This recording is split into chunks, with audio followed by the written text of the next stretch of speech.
All right, we're live. We're back. It is Adobe Live. Terry White here with Steve Wolf. What's up, guys? You guys tuned in yesterday. We're going to continue what we were doing yesterday on to today. If you didn't tune in yesterday, you missed out. But that's okay. You can go back and watch the replays. And you can, of course, even if you missed yesterday, you can jump right in and continue where Steve's going to pick up where he left off or missed today. So, Steve, lots of cool minimalist designs yesterday. Mm-hmm. I'm glad that my pick was one of the favorites as well from the audience. Exactly. So that was pretty cool. Good. What are you going to do today?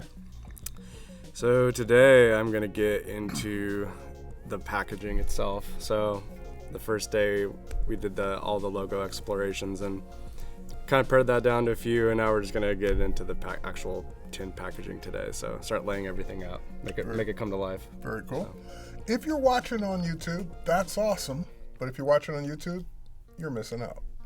Head over to adobelive.com where you will be able to see the exact same stream. You'll be able to ask and see the answers to questions. But more importantly, over at adobelive.com, there's a contest tab that doesn't exist on YouTube. So if you head over to adobelive.com, you can click on the contest tab and learn about the current contest, which is the one for Adobe Felix, giving away a cash prize in the form of a Visa gift card for $1,000, as well as various Creative Cloud memberships. So you don't see that on YouTube, but you will see that at adobelive.com. All right, Steve, are you ready? Let's do it. I like that attitude. Let's do it. He's calm and confident, ready to do this. Ready? I haven't designed yet today, so let's do this. All right. I like that. All right, Steve, you're up. All right. So let's get down to this page down here. And this is kind of where we left off yesterday. I went and fine-tuned just a few things, but I like that. Yeah, so this was combining the two together. Combining that leaf logo with the simple little type lockup here, and then this is more of a release. I knew you were leaning towards that one. Yeah. I think it's got some potential here, and I really like the flexibility here.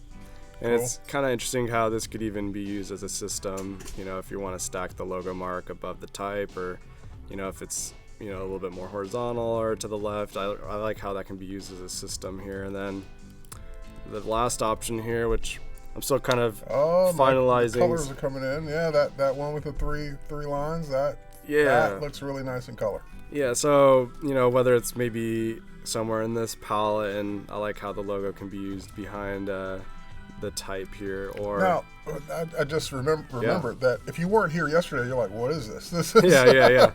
This is a logo and branding for a fictitious tea company called The Minimalist. So he's just doing all of this work from scratch, from the concepts, the sketches, the actual illustration work that started yesterday on a company that really doesn't exist, just to show you guys what the process would be. Yeah, and this board right up here, this was what we explored initially. So you can see kind of how, we tried different just simple M's, or, how do you create an M in a different way, and then maybe there's a leaf element, and then the type exploration, and, that all got filtered down to this little world down here, which I'm going to use these logos into the packaging over here and kind of see what happens. So. And William New York says, or William NY says, nice work. Awesome. Thanks, William. Appreciate it. So. Wait. We got to check in with the hovering art director. Here we go. Try some more versions. Okay. I think we're going to be doing that. I got some versions, that's for sure. It feels too designed. The 90s calls, and they want their drop shadows back. So, let's see. We need a live punching bag version. So I'm gonna start. Life size, I should say, not live. I'm gonna start copying the info from the brief into Illustrator, which is what I'm gonna be using on the packaging. Just make it pop. Like that. Just make it pop. Let's do it.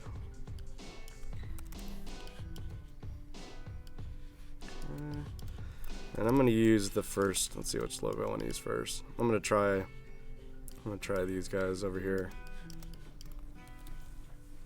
So this. So you're going to take some of the designs you came up with yesterday and now start applying them to the actual T10s. Yeah, so what I'm thinking about is, first of all, for this option, which logo do I want to use on this packaging? I think this concept that I want to do, I mean, the overall theme is simplicity and minimalist, obviously, hence the name. But I want this one to be as simple as we can get for this packaging.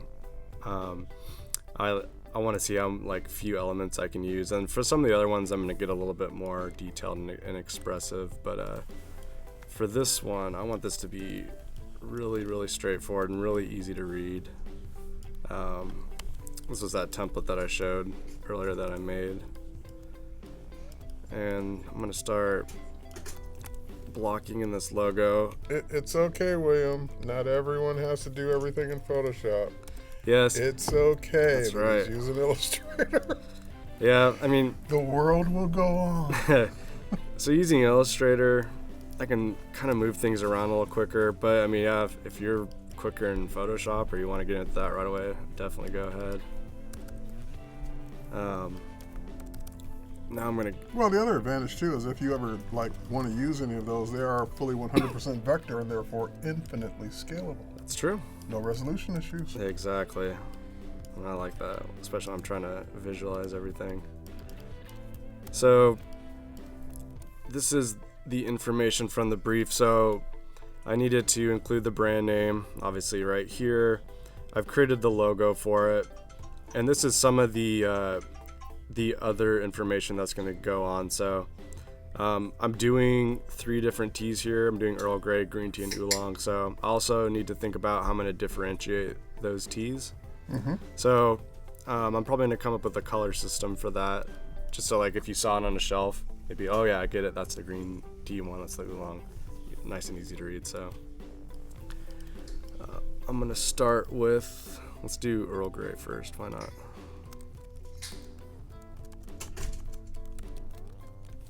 Gray. So all the type that I'm going to be laying out, I'm thinking about how that can relate to the logo, and then also how that's going to be displayed on the tin as well. Now I saw earlier in at least one of your boards you were starting to play with color.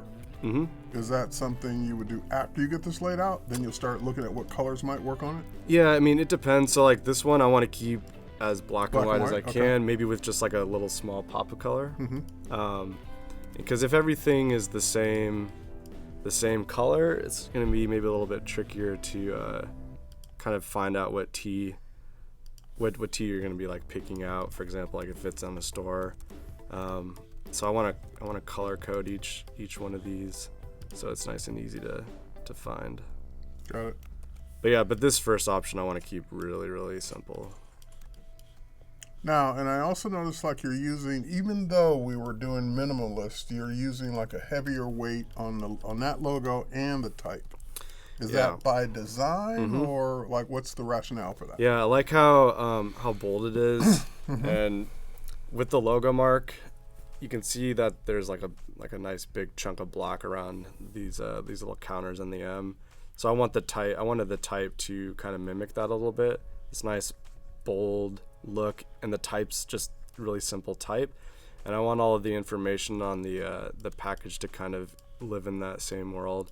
So even though it's a little bit bold, because of the really few elements I'm going to be using, I think it's going to still have that really simple modern look to it, which is kind of what I'm going for. All right.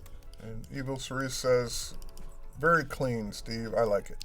Yeah, and I definitely gotta add enough things to it where it's still interesting as well. I don't want to make this super boring. And William's willing to forgive you for using Illustrator because he said the design looks nice. No, I appreciate that. Thanks. I added a little to that. Oh, nice. But he did say the design looks nice. Okay, that's good. Yeah, so this is the description, the flavor notes, which actually I'm gonna write that.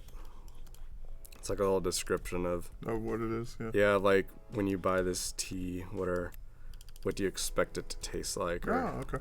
All right. I'm gonna just label it flavor Notes. Flavor notes.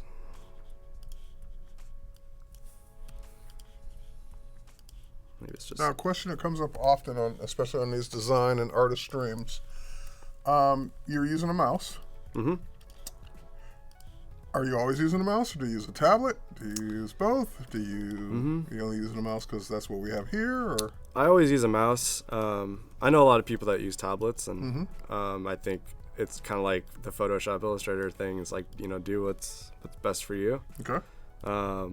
But yeah, I'm a mouse guy, I guess, if you want to say that. I will not hold it against you. If I was doing maybe like a lot of digital illustration work. Well, I guess I'm the same way. I'm using a mouse probably most of the time until I actually need to do retouching in Photoshop. Yeah, exactly. That's when I'm absolutely on a tablet 100% of the time. Yeah. I used to retouch on a trackpad until I finally convinced myself to use my tablet. Yeah, exactly. I've had tablets for years and never really got into them until one day I just decided to use it. And I was like, oh my God, why am I been doing it the other way all these years? Yeah, exactly. And that was the day I never went back That's awesome. for retouching. Yeah. Okay, so just blocking out, like I'm thinking about hierarchy here. What's the most important read here? So, I got the logo nice and big and bold up here, but even though there's a lot, like all this white negative space coming around, it keeps it really clean. Then obviously the flavor of the tea is probably the next most important part, because obviously that's what people are looking to purchase and choose when they were going to buy something. Then there's, with packaging, there's a lot of smaller detail information that you need to get on there, like getting the weight of the tea, just small little things like that will need to go on there.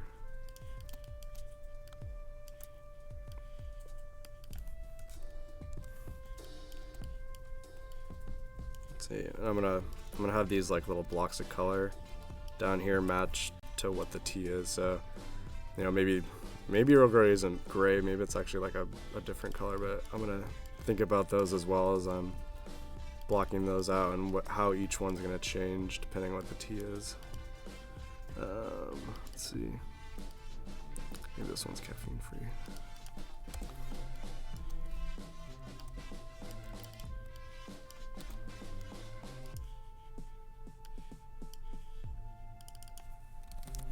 So I'm just using one font right now. Okay, so you're pulling those things from the side. I was like, is he doing this by heart? Like, okay, I see him now. Yeah, so I have all the information over here. Yeah.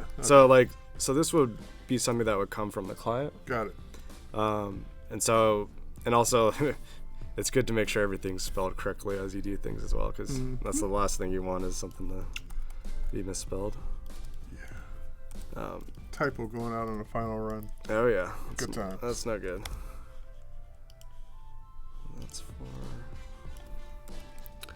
Yeah, so I'm just making sure I have all the correct pieces of information on here. I need to label how many tea bags are in this tin.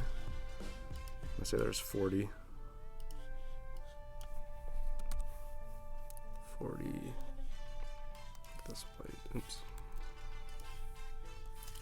So Adam Fox is asking, do you usually eyeball the grid like this, or do you sometimes, strictly adhere to it? Yeah. So what I'm doing now is, I want to left justify as much of the information as I can. So you got a guideline? Yeah. There? So I got a guideline here, and Okay. if I was gonna put something on the right side, I would make sure there is a guide. I'm just eyeballing this right now, but I would measure out and make sure that. Yeah, it's the same. For some of the other ones, I don't think they're all going to be left justified, but I like to kind of lay things out first and then go back and make sure everything's evenly spaced. It does fit on a grid. This is a fairly simple layout. If I was doing a multi-page layout or something, I would definitely have to consider the grid a lot more and make sure that's set up beforehand. actually, I'm trying to think if I want to actually use a different font. This one I want to keep really simple. I hear Comic Sans is really popular with this audience. Oh yeah, there you go. Papyrus. If you could make that work, that would be pretty cool.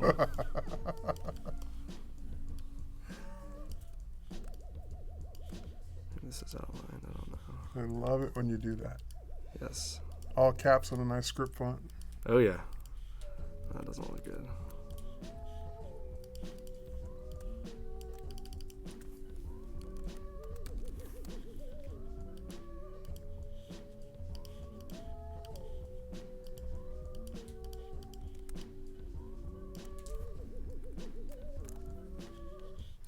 Kyle T. Webster's in the house. What's up, man? Thanks for coming back.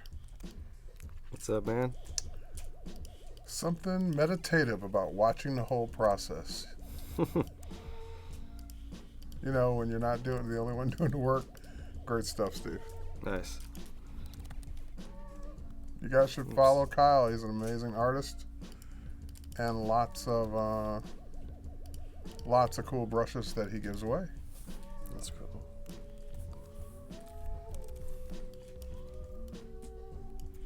Oh yeah, I got tons of font jokes.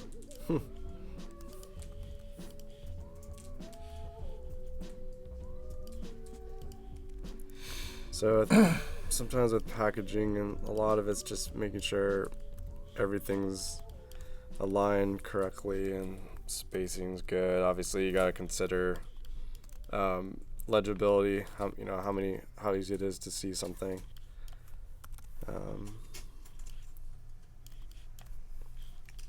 Get this guy down here.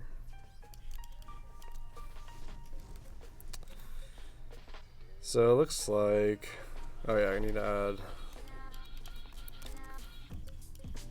I need to add organic here. Now, after you get everything in, will you keep all of those typefaces exactly the same, or will you start refining them? So, like different weights, I mean. For this option, I want to keep it all the same weight. Possibly, because I want to have one option that's like as simple as I can get. I think for some of the other options I'm gonna use more than one font and a lot more weights. Okay. See if I can get it a little bit more expressive and maybe a little bit more unique, but still have that sense of simplicity and minimalism like the brand. So. Wow, Kevin. Well, thanks for sticking with us so late after midnight. Oh, nice.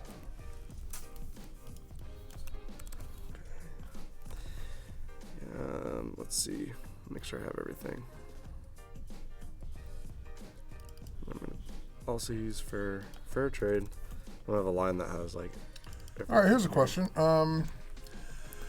If I'm pronouncing that right, Transilian is asking, since packaging isn't the usual A4, A5, U.S. letter, legal size, or tabloid size, how would you get those printed? Can you order custom sizes? Do they fit multiple on a page? Like, it's usually multiple on a page.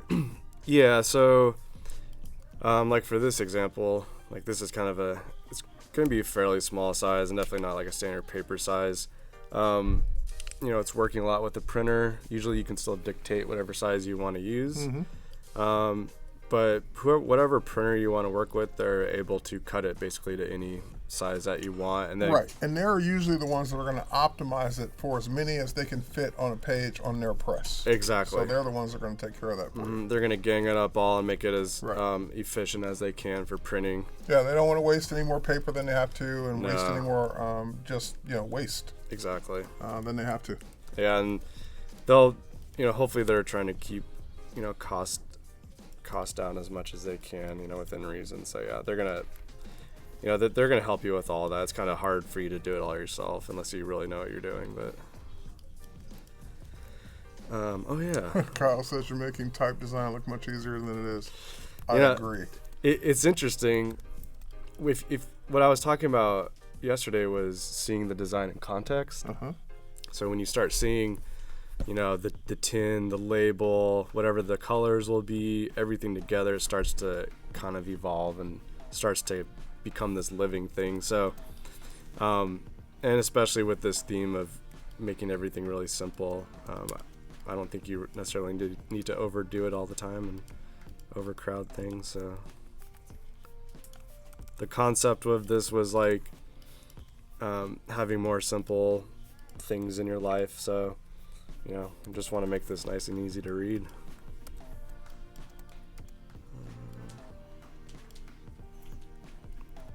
I might not even want that box there like that.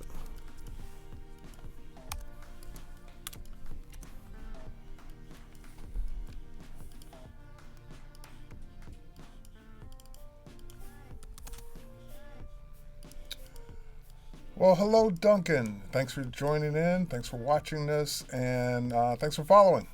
Cheers. Have a great day.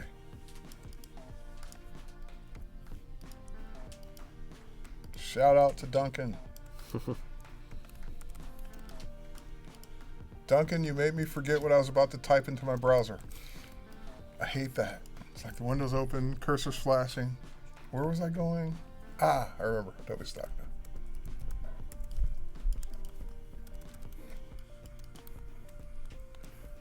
And I was going to search for T10. And I'm going to look for vectors. No, not videos, not videos. There won't be very many videos. Oh, there are videos. Images.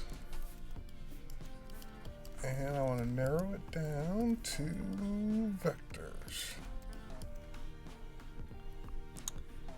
All right, let's see what I'm missing here. Got that. So what I was curious of, and here I'll just show you guys real quick.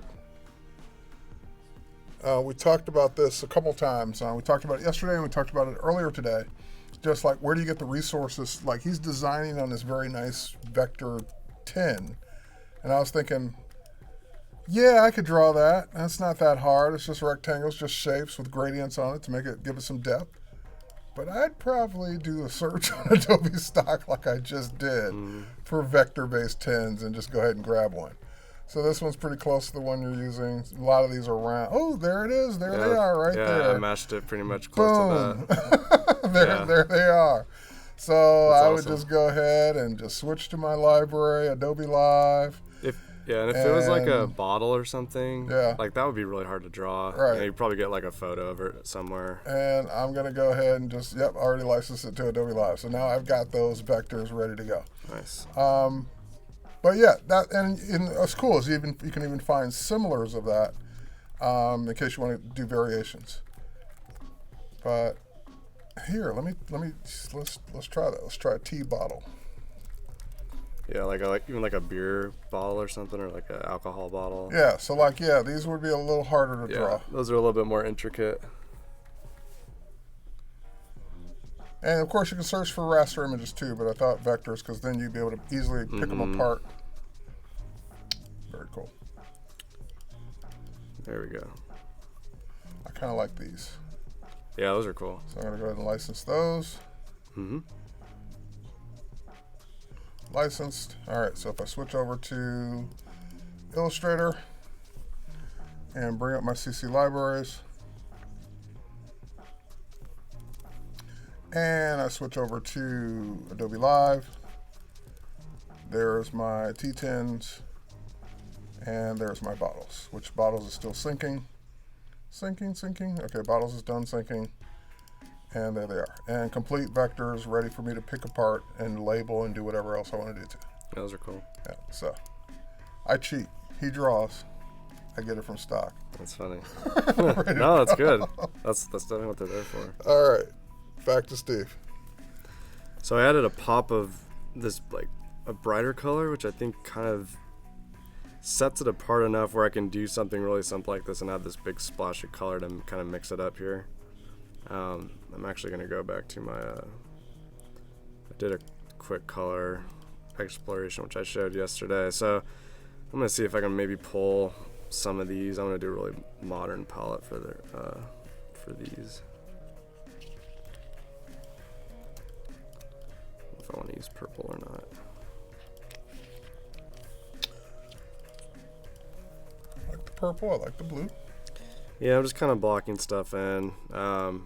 I know for green tea, I'm probably going to want to use green. That kind of makes sense in some weird way. Earl Grey. I mean, you could use gray, obviously. Obviously. But that's a little bit weird, different, where you could kind of use whatever you want. So I have, these are essentially going to be the same.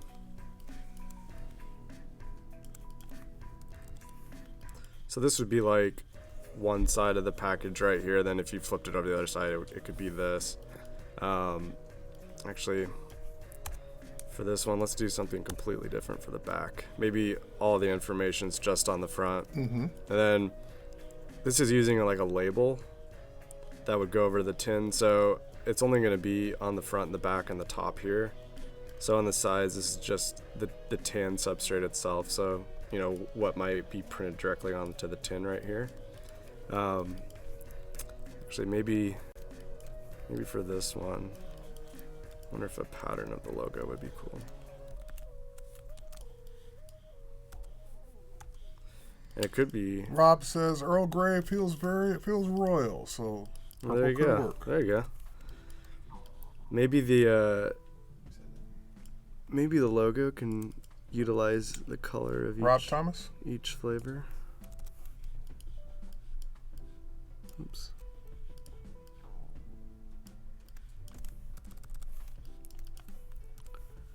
Keeping it simple here. Can you check, Michael?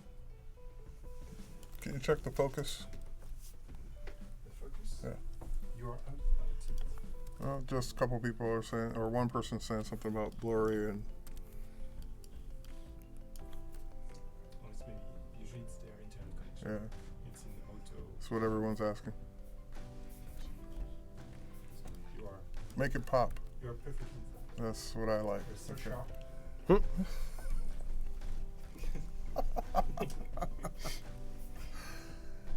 I get paid to have this kind of fun. You know, And this is We amazing. are good. All right. No, so it's on their side. It's not us. It's you. Or it's the internet. Or it's YouTube. It's Here, I'm gonna bring this in a little bit more. I know. I had them check both.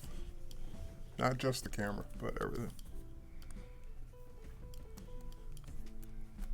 Steve's very elegant Steve's.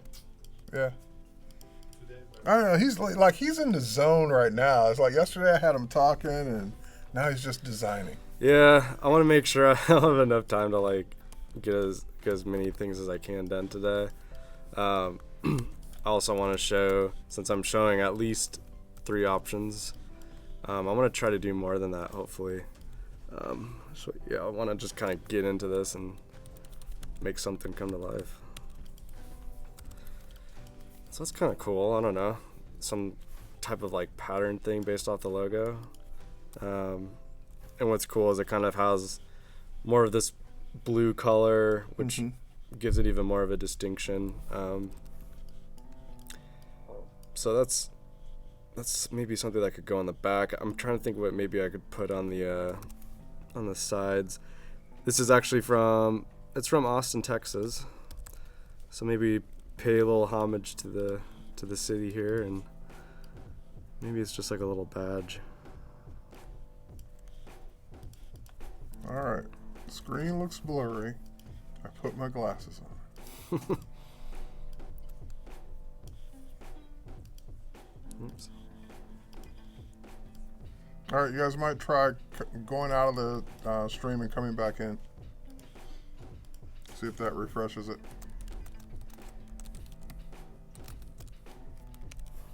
All right, William says it's fine. Video quality. Inspiring label 4 for sure. 4 for sure.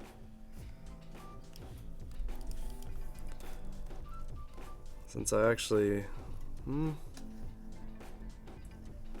to think if I can pull any other elements here. I don't want to just slap the logo on everything.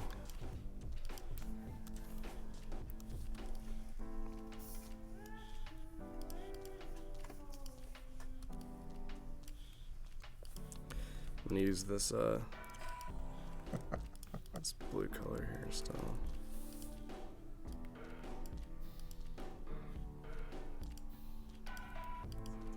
Maybe I'll I'll say, actually, I think I'm going to keep that. I'm just seeing what other information I could possibly put on this. At some point, I'd like to see it with maybe I don't know, lack of a better word, but a less bright blue or duller blue. Yeah. I don't know if I'm sold on that blue yet either. Right now, I'm just kind of coming up with some type of like little badge element.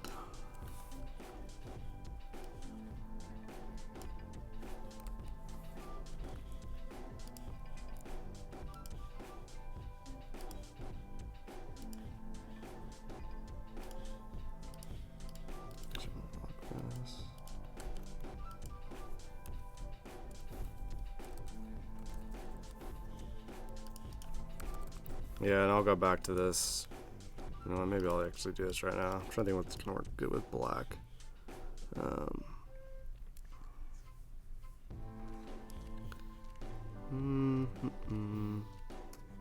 Actually, yeah, I'm just gonna do. I don't want to get it too dark. I need to make sure it can pop off against black. Maybe it's more like a saturated blue.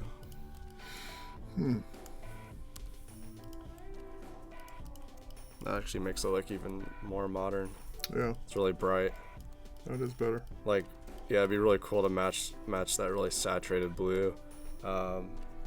That's one thing I also take into consideration is the colors that I use on screen will probably need to be matched like with a PMS color, so everything's consistent when you print. So I'd have to make sure whatever color I'm messing around with on screen would also work when I print it. So. I'm trying to think what other information I could maybe fill in here. Maybe it's Made in Austin, Texas. maybe it's like 100%. Let's say organic. There you go. Why not? Hey, it's your company. Exactly. I can do You it. can make it whatever you Yeah. want. Let's see.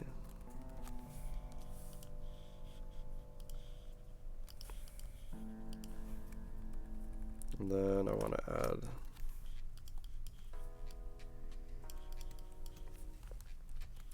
I'll add one little extra little piece of info beneath it. Can you make the circle more round? No, just this. This is getting crazy. Kevin. He's joking. I like that. At least he didn't say make the logo bigger. Oh, wait. Make it less stocky. I knew that was coming. We were due for one of those. There we go.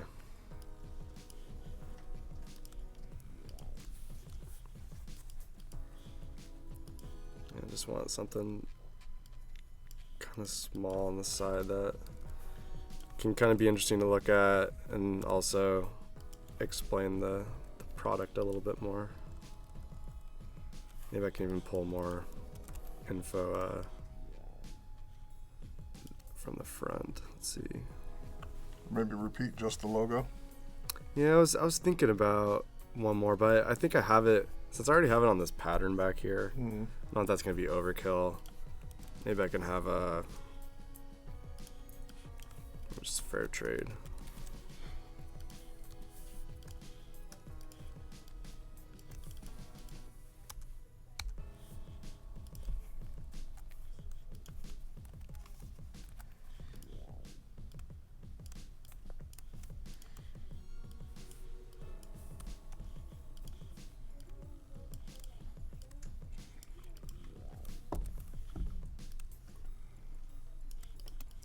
I know. Put an emboss and a drop shadow on it. I like that. That'll take it up there. Yeah. Next level. There you go. Oh yeah. Actually, I want to put fair trade on one line.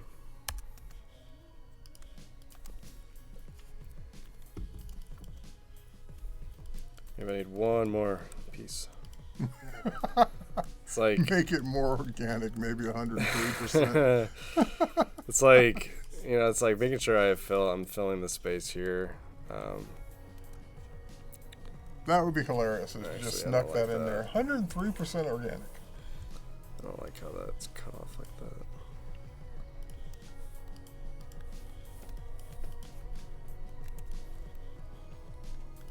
Center this guy.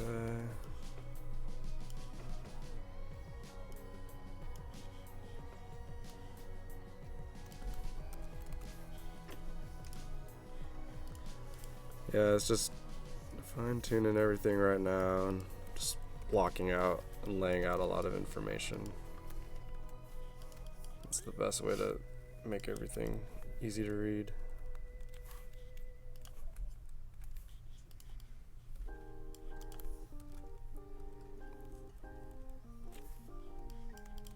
Maybe I'll just say,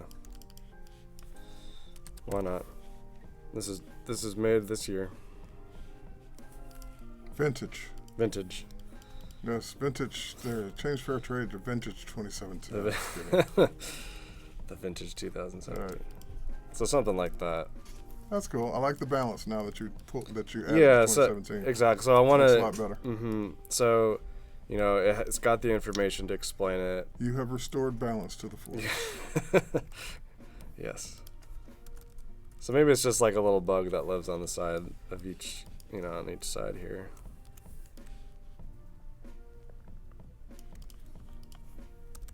I'll lock these. Then I have one more side to think about, and that is the top. I mean, I could leave it just the like the label that wraps around here, but maybe there's something small that goes on there. Actually, maybe it's just the logo. You know what? Actually, it'd be cool if I want to make this the same colors too. Maybe the logo switches out for each different flavor. The logo can change colors.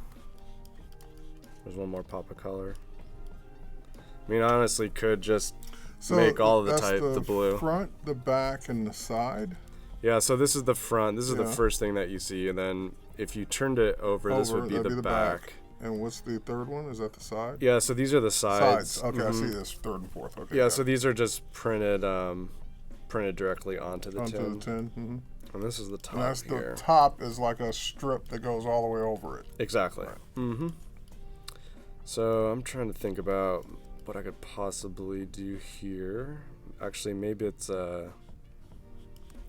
Make it bolder. yeah, make it bolder. That's for sure. I'm gonna see if I can get the logo to work. Maybe it's actually just the logo mark.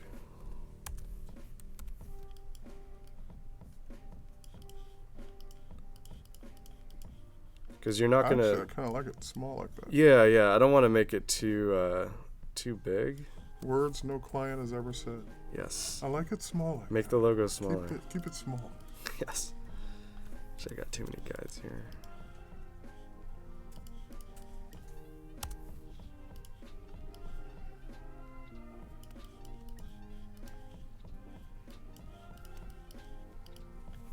I think it needs to be a little bigger, but Oh, see, he couldn't resist. Made the logo bigger. just a little bit bigger. But it's nice and small. That's still small though. Yeah, so this can kind of give you an idea of what I'm thinking here. Let me get this off. If this is one flavor of tea, this is the Earl Grey. You know, everything's really simple. The information is really easy to read. You know, like if you go to a store and you see all the packages on the shelf, you're like, I just want to know what the flavor is, and I want to know, you know, who's making the tea, and then like just things like how many bags am I getting, and you know, just the information is just laid out nice and simple. So I am going to start blowing this one out for the other flavors.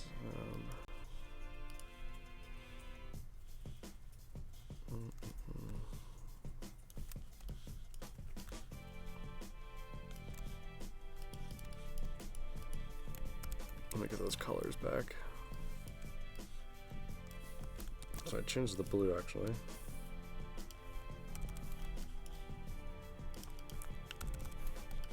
I'm gonna do, oops. I locked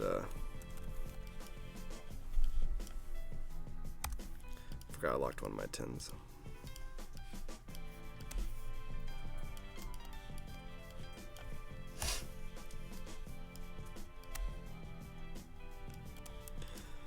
So I'm going to do the green tea next. And what's nice is when you think about things as a template, you know, when things need to change or you need to add a product, all you need to do is just update the information. So information would change for the flavor and potentially the label or the logo colors. Yes, exactly. Okay. Yep. So since this is green tea, I know I want to try to use a green. See if I can find that green. I want to see how this will work.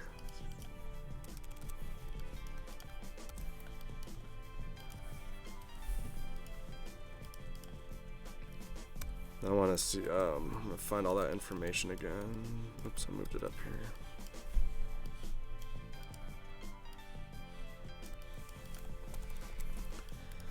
And, you know, it's important to think about how everything's going to be able to be used consistently with different components. So thinking about that template is pretty crucial. You know, if there's the same amount of information, you know, or if there's a different lengths of information, how is that going to be able to fit onto your package and make everything look consistent?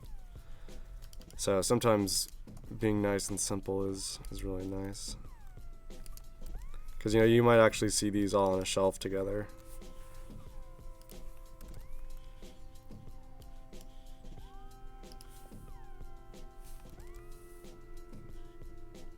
Where's that? I'm just gonna type these in. I don't know why it's doing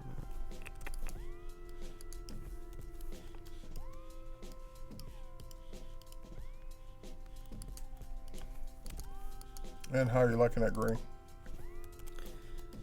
Yeah, I'm gonna see if it might not work. I'm gonna see if I can I might need to adjust it. Lemon, earthy. Actually, I think I just want this.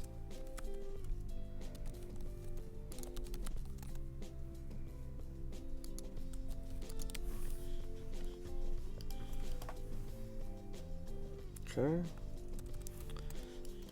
I'm gonna change these guys.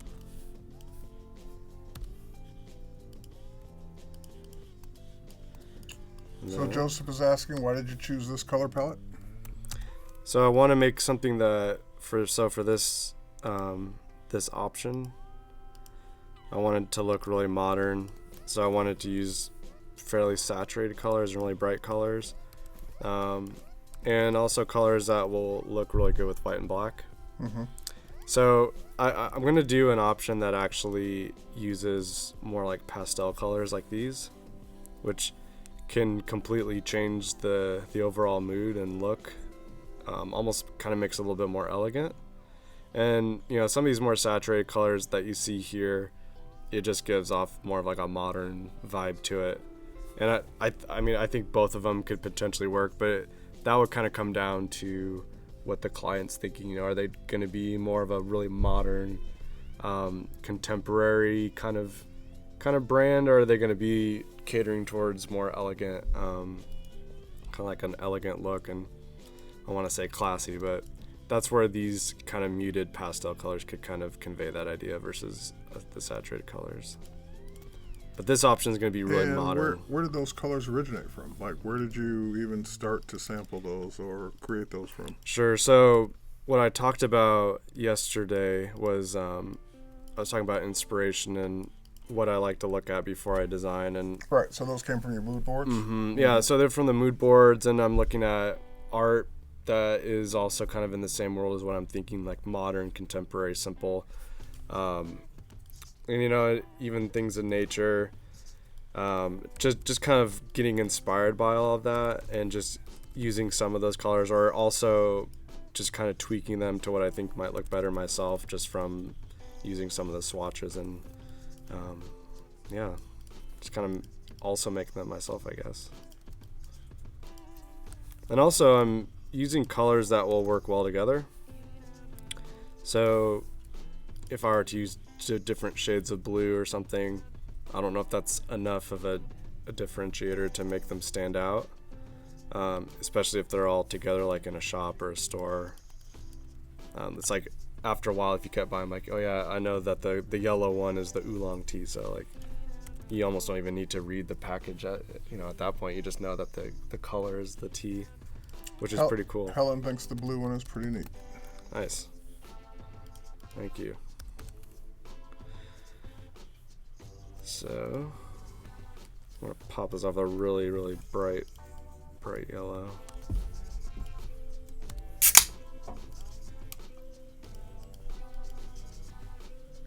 Okay. Helen, I disagree. You said you did nothing all day thanks to the streams. You watched streams all day and learned. That's not nothing. Yeah. And see there, you did some digital painting while you were watching. Oh, that was Kevin. Sorry. Helen, you learned. You watched. You were entertained. You were inspired. Nice. You had words put in your mouth. By this guy. Yeah. The yellow starts to get hard to see back there. Yeah. But maybe, actually, I know. Put a drop shot. No.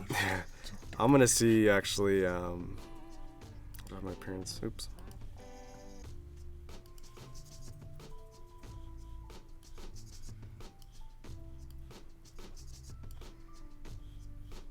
That's him back there.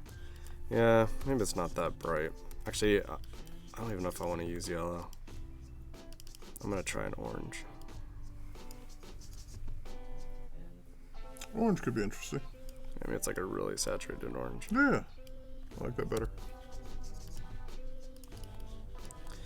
And, if like the sides, for example, realistically, they'd probably look just a tad different than how this would be printed on paper, since you're printing on metal. Some of the substrate would come through, so it'd actually probably be a little bit shiny. Unless when you print on shiny substrates like this, for example, you can actually put down white first and then print the color on top. Mm-hmm. If you want the color to be bright, just like it would be on paper. So there's some different things that you can take into consideration when you're printing on different substrates, because they can definitely affect how the colors will look. So that's kind of, I want to kind of blow through some more options, but this is kind of one world that I'm kind of thinking about. You know what I want to see, so you kind of see how those. Yeah, that looks great. So how that works as a system, and like I said earlier, I want this option to be like as minimal, just like the name, and as simple as I can get. So that's just kind of one idea that I have right there. I also want to use a different logo that I had earlier. This was that leaf M. And that's the one I want to see. Yeah, so let's see what we can do with this guy. That's the one that inspires me to want some minimalist tea. Yes, why not? Yeah, I just like that all the way around. Yeah, so this one I'm going to get a little bit more expressive with.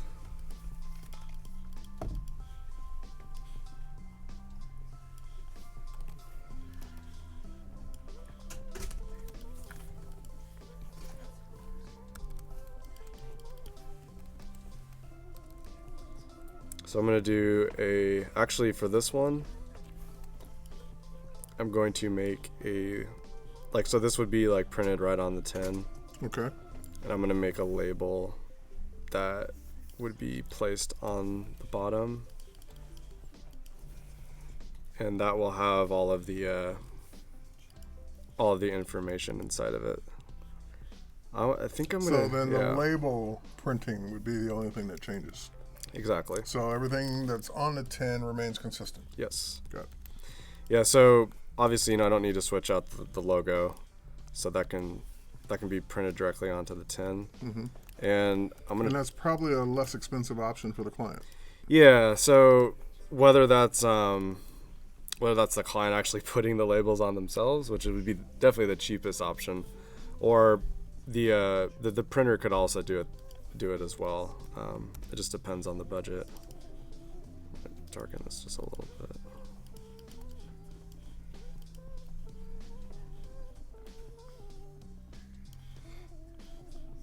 So I wonder if Now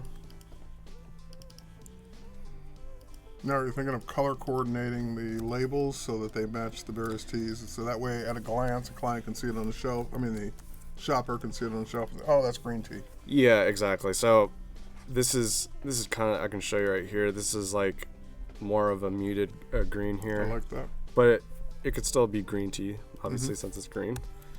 But these are a little bit more pastel compared to the other option I just did.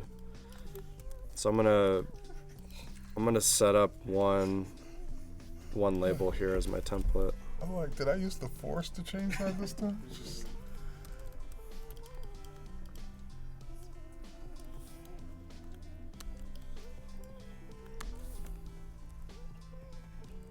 All right, what you guys are missing off camera is we have the largest studio audience we've ever had. And it's just like, they're over there just doing stuff and changing camera views and No pressure, Steve. taking pictures and having fun.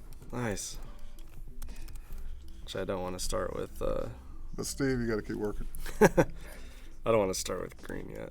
I think I did. Oh man, I was into the green just for the green tea. I'm still gonna do green. All right. I'm gonna stick with my order here. I think Got I it. did. What did I do? You did the Earl Grey Earl Grey first. first, yeah. Yeah, so I'm gonna keep these the same. Cause I want this a little bit different. And that is absolutely right. Enter the Adobe Felix contest. Adobe Felix is a new compositing tool that's in beta. You can, as a Creative Cloud member, you can just go ahead and download it right now and start playing with it. And we are giving a contest. You can learn more about that contest at adobelive.com. Click on the contest tab. For those of you who don't know what Adobe Felix is, I'm looking over at Steve to see if this might be a good breaking point for me to pop in and show that real quick while he's in the zone. Okay, I'll go ahead and do that. Let me fire up Felix first. All right, so while he is coming up with those various labels, rinse and repeat. This is Project Felix. So Project Felix can be installed from the Creative Cloud app, just like you normally would install your applications. And anything that's in beta or not released yet usually has that grid icon. So there's Project Felix. Once you install it, the way this product works, you can, of course, create a new project.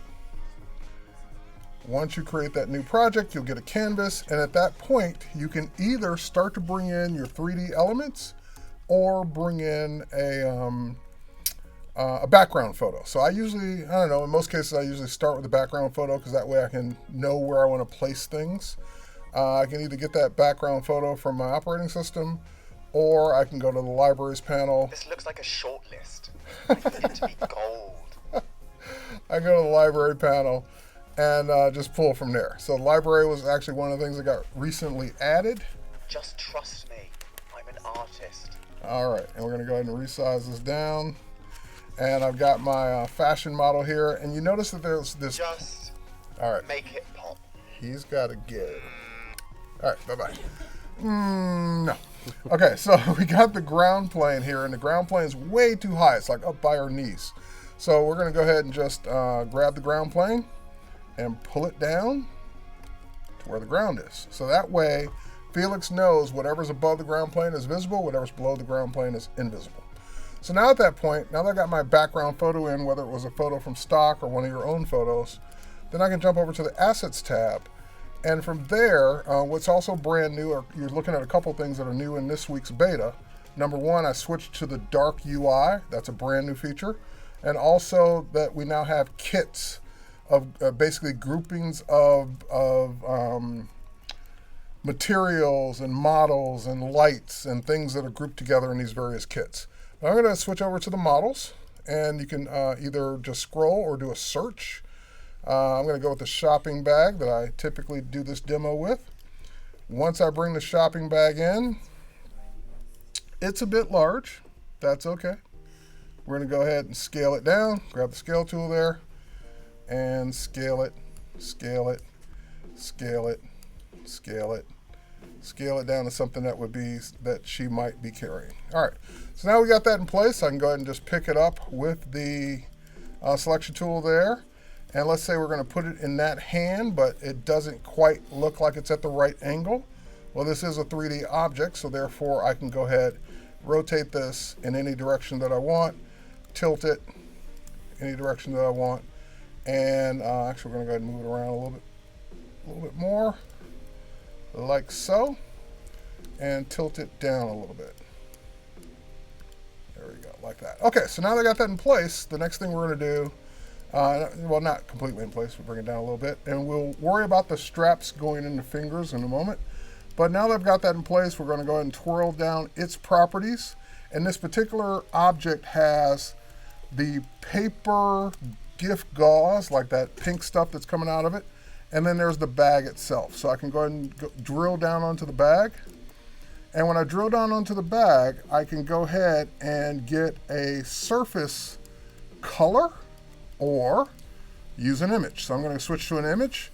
And then I can go ahead and either go to the operating system and find one, like this fashion image. So I can basically wrap the bag with that entire image, going completely 360 degrees around it. All right, so now at this point, I can put this away.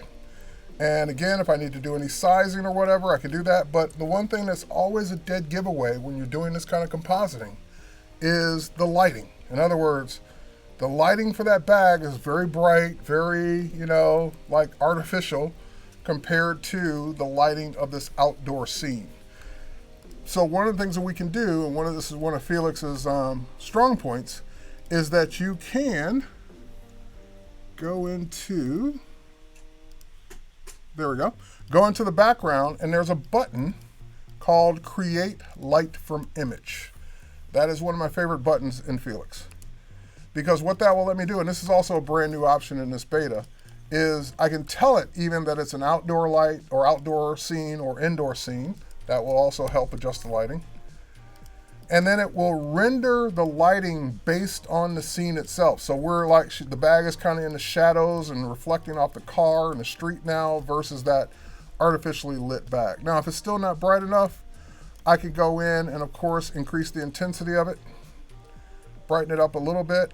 And it will, if it has reflective properties, it'll even start reflecting all of the things around her, like the colors in her dress, the reflection from the cobblestone on the street, the skin tones, or whatever it would take. And of course, that still remains 3D at this point. So if I select the object, I can continue to rotate, spin it around, and do whatever I want to do with it.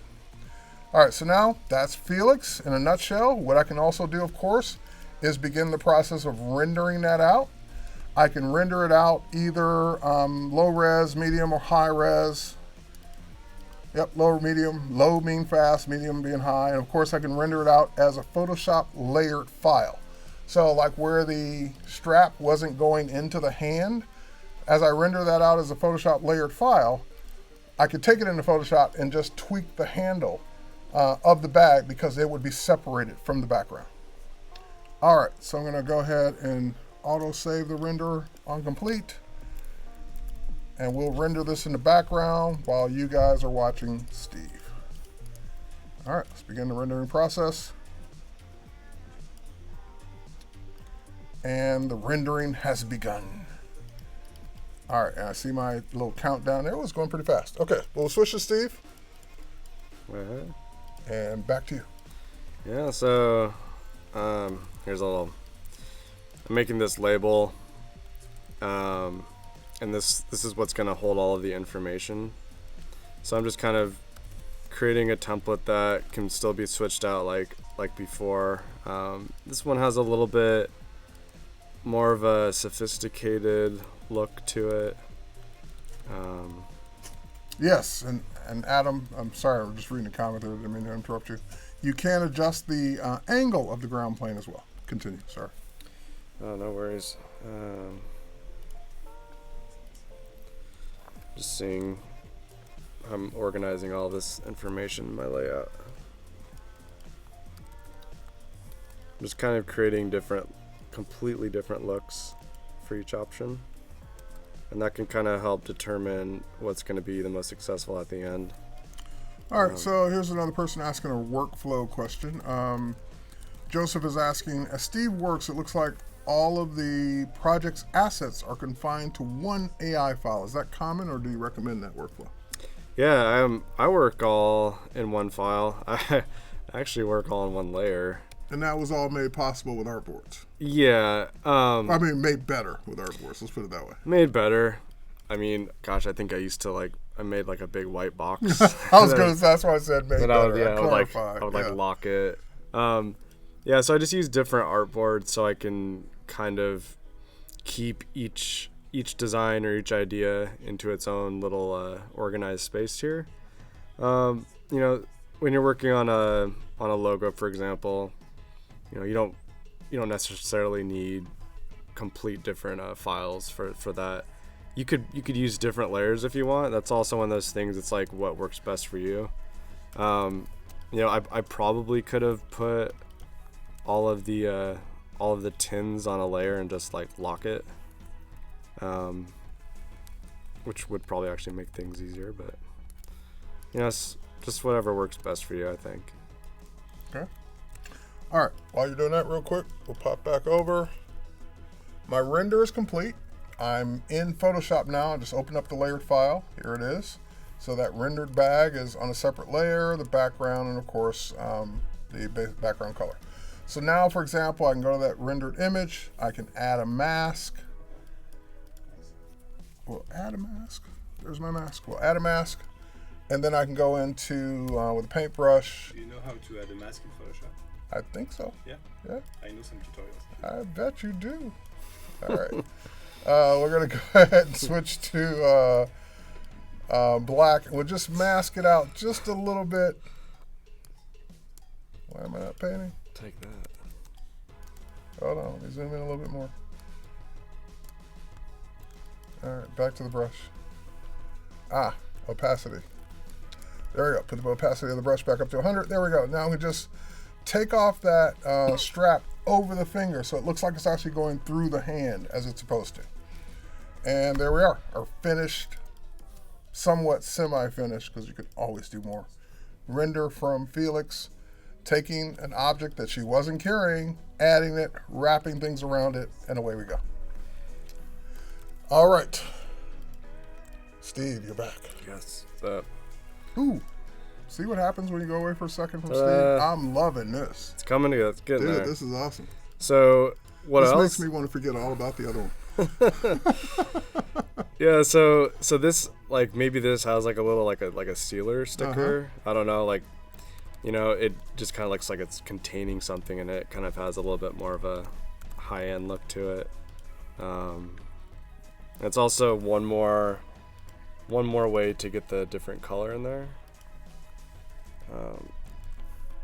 So yeah, so this is like a lot more elegant, a lot more sophisticated look to it.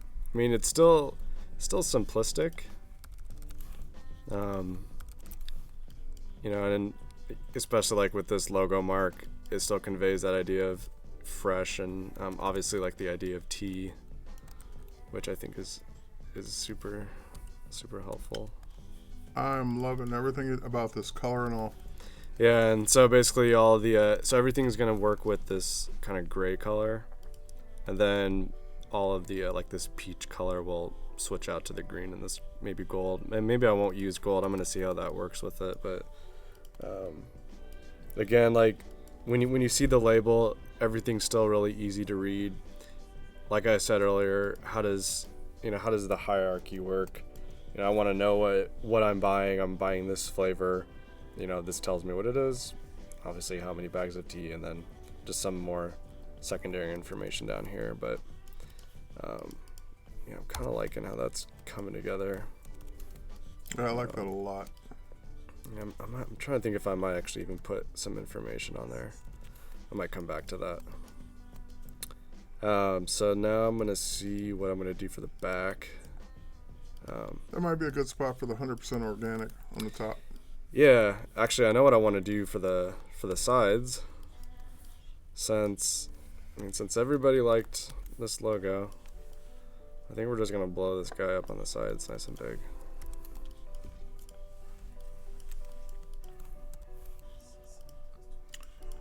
I agree, Victoria. I love Felix too. And Adam, Felix and XD are great additions to your CC subscription. Can't wait for them to release their 1.0 versions. This is still all beta. Public beta.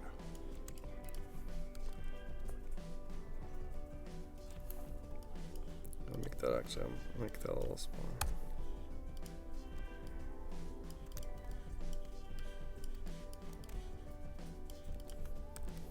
Just one more opportunity to use the logo mark by itself.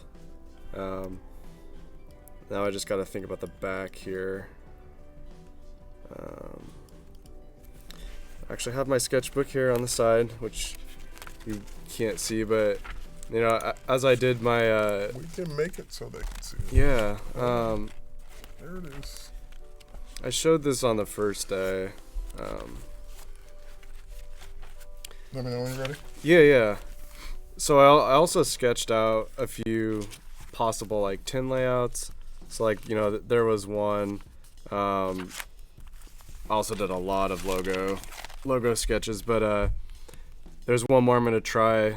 I'll get into this a lot later, but like maybe like the letters are the big differentiator for each color. But you know, I did a little bit of layout study as I was doing some of these sketches, but I'm just going through everything that I did earlier and see if I want to pull anything as an idea. You know, I did like this logo type pattern. I don't know if something like that could be interesting. Kevin says, what if you scale the logo more over the side complete? On these guys here. I actually have an idea. I could just start. I want to see if I can play with this logo type. Yeah, we got about 50 minutes.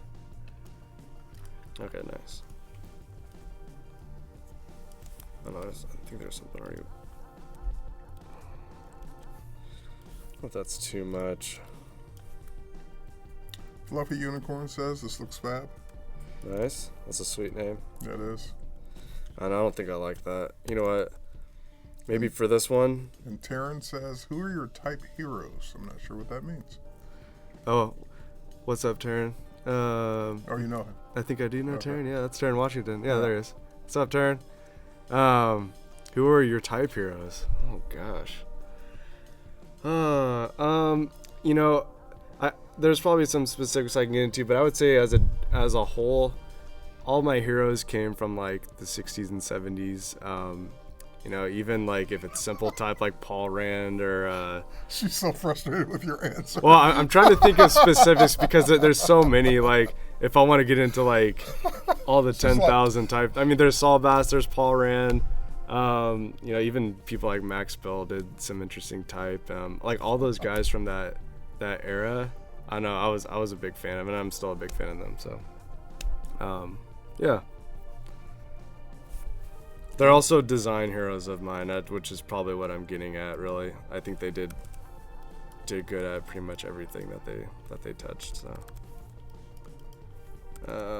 let's see, what am I missing? Maybe I'll leave the back empty on this option, but I want to do something on the top. Maybe it's getting into the.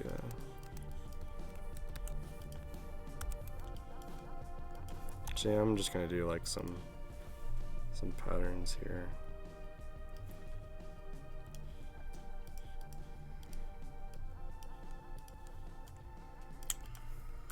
Fluffy says, do you have any good tips for new people to Photoshop? Well, it depends on what you mean by tips. What are you looking for?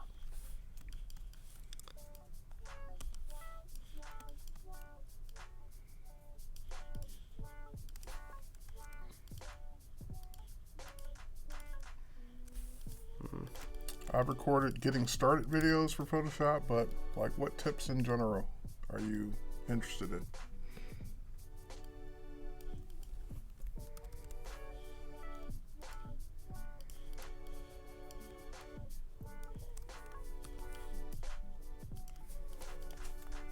And Garen says maybe just use 3 circles with the flavor's color on the backside. Yeah, I like that. That I was actually thinking about doing something like that for another really modern take on what I want to do. Actually, realistically, if I'm using this sealer sticker, it would actually like kind of creep up on the top here a little bit. So that's actually something I should probably take into consideration.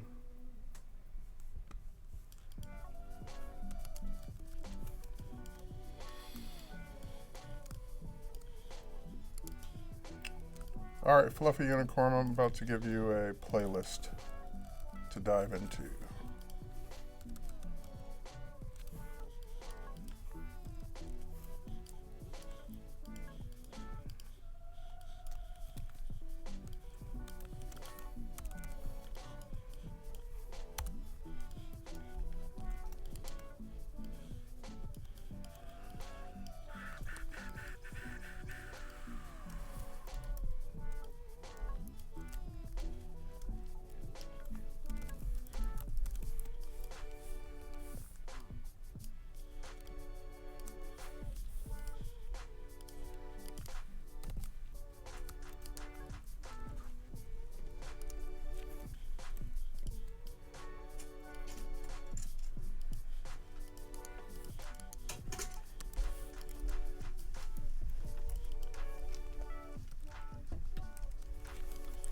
Kind of come together now.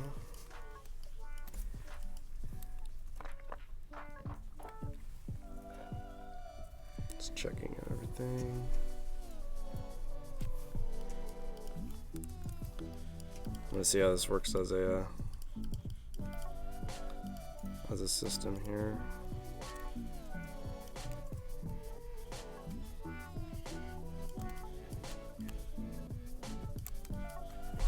Chad says, how do you feel about hourly rates as opposed to flat rates or vice versa? Yeah, definitely. Flat rate of $1 million. Definitely prefer flat rate.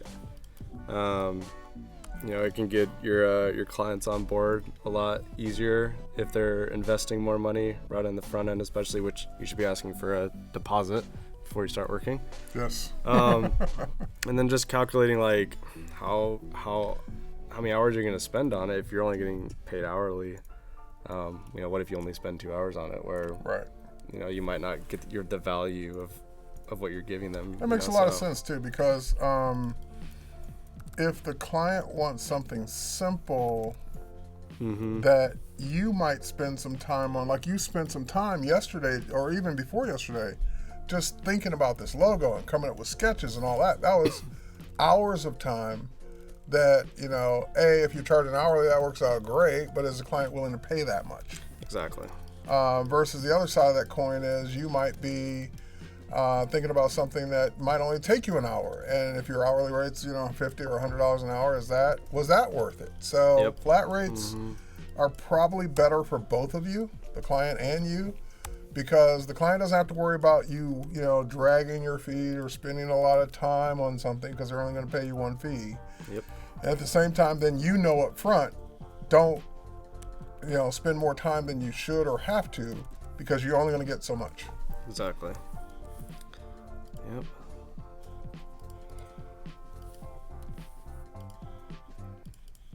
Okay. I gotta switch out the info. Oops.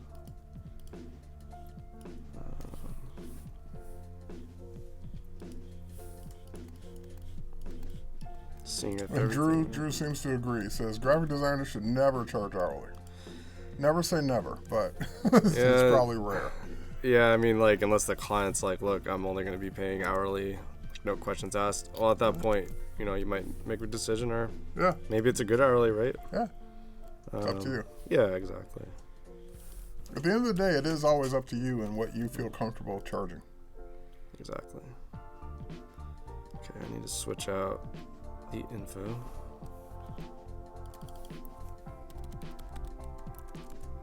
Dude, I'm loving all of this. The color choices, just the way it looks. Yeah, I mean, it's coming together. It's definitely got like a nice, fresh feel to it, which I think is pretty good.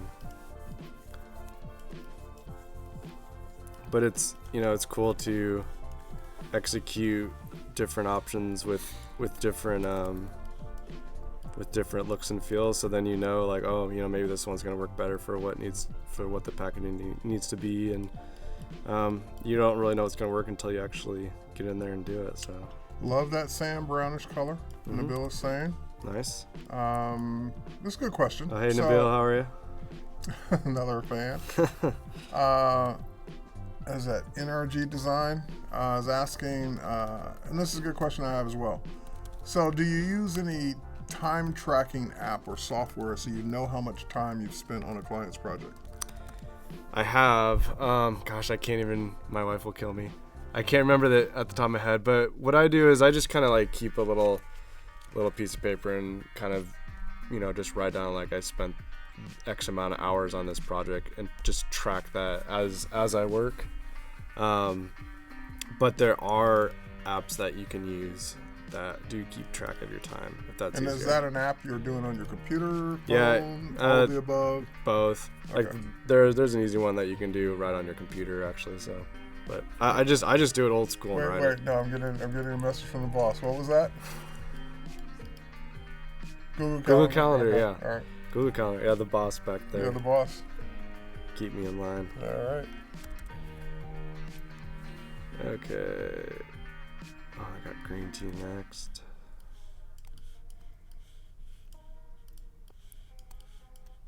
That's a tea I'd buy. Looks elegant, minimalist. Yeah, it looks fresh. Looks fresh.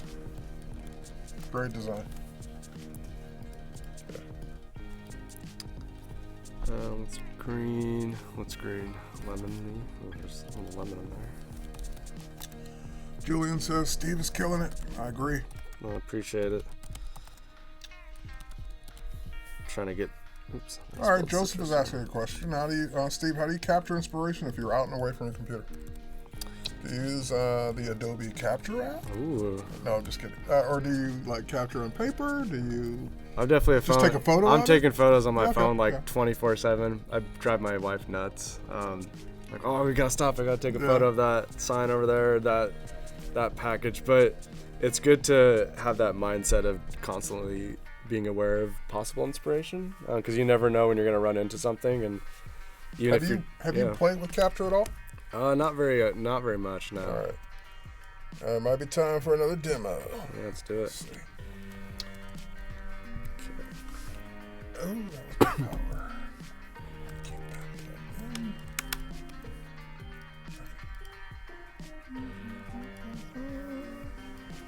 There was an extra one up here. I thought there was an extra one. There it is. Cool.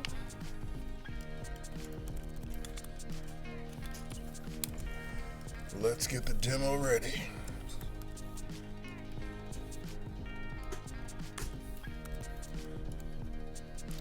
Make sure we're in the right library.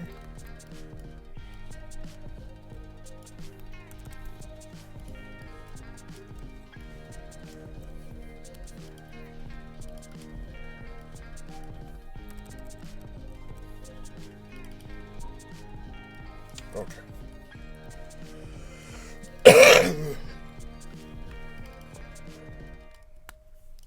You see it?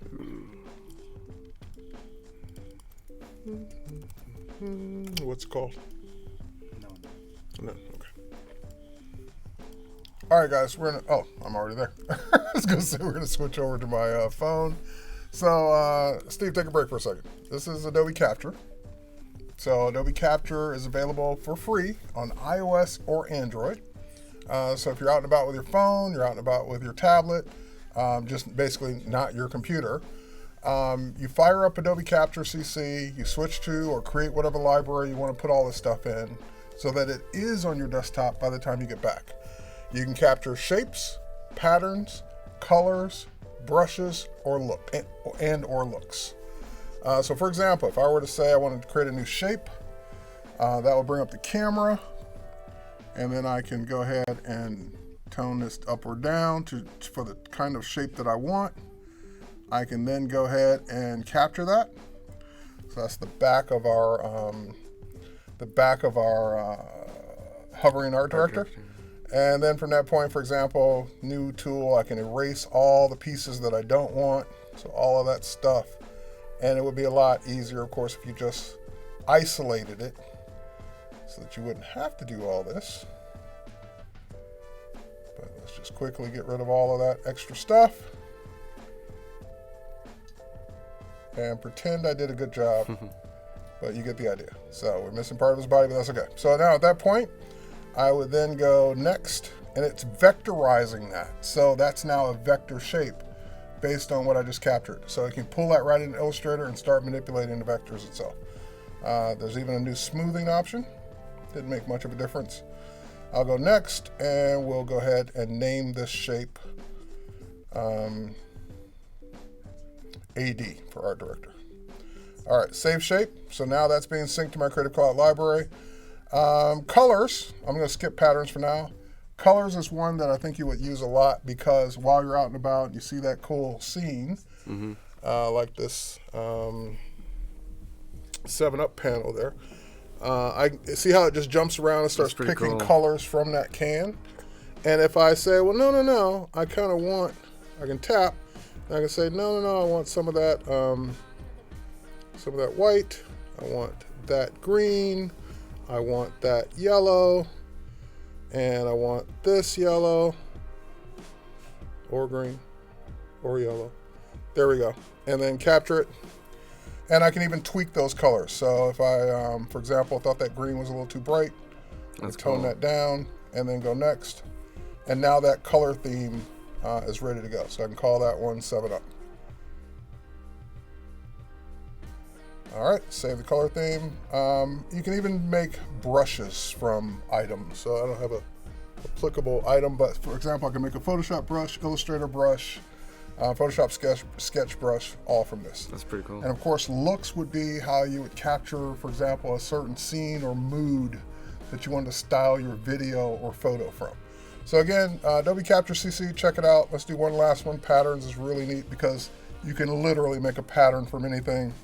So if I go ahead, even my spilled coffee, just make sure we don't get that on there. Okay. And we'll go ahead and just bring this really close. And we'll just tweak that a bit. Thank you, Michael.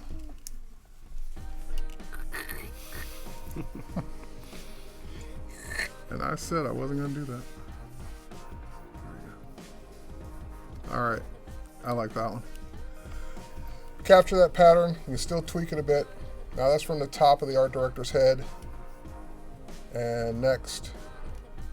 And next. So that's a seamless pattern no matter what. Save. And then that pattern's available. So now if I head back to my computer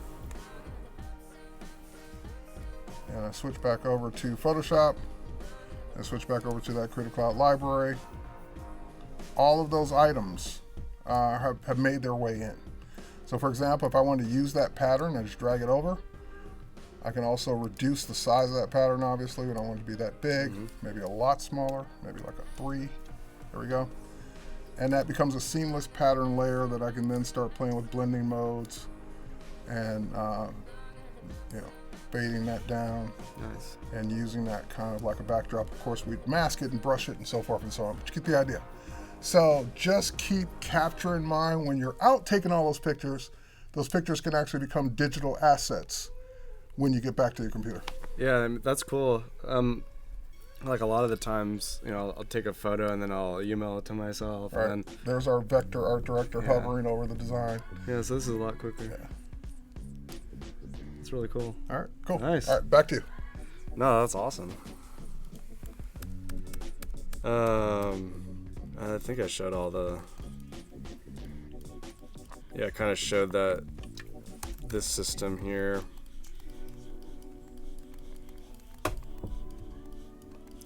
Kind of going to flip over into modern, really super modern world over here. I'm going to do a black tint this time. I think it just kind of has a cool, sleek look to that.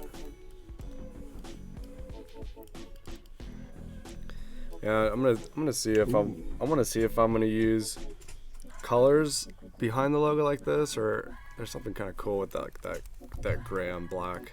Maybe it's like a matte gray. I want to just get that a little darker.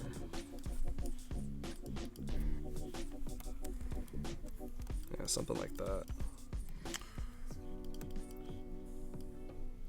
Then Steve, here's a question from the chat. What's your motto when it comes to design? It's my motto? Uh-huh. Ooh. I like to keep things simple. I don't like to throw things, into a design that's not completely necessary or doesn't really solve the problem at hand. But yeah, I don't know. I like to keep things simple.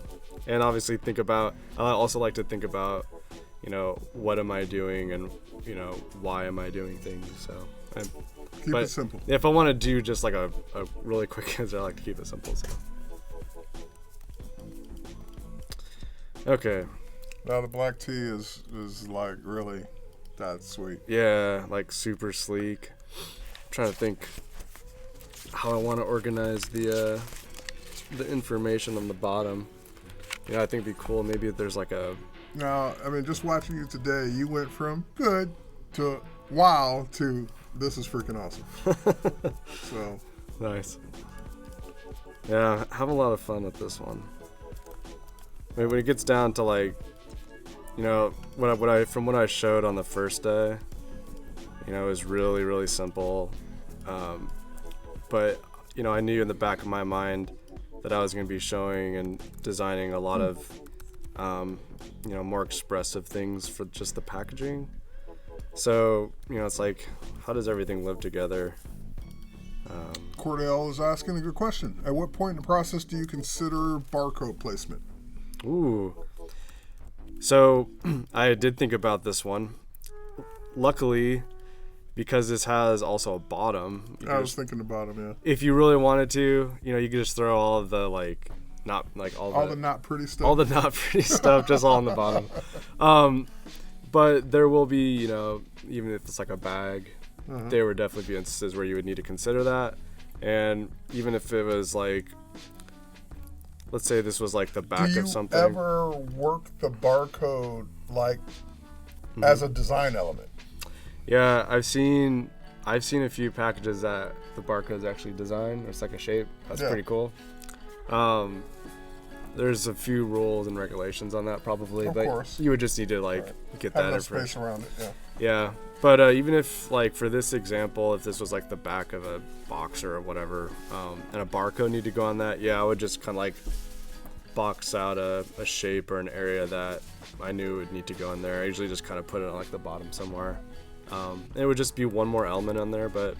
I'm thinking where on that one where you got the grid down the label. Mm-hmm. Maybe the last 6 of those are gone. Yeah, for the barcode. So it actually looks like you worked it in on purpose. Yeah, or if it needed to go on this side, you take those out and put it right in the middle there. Yeah.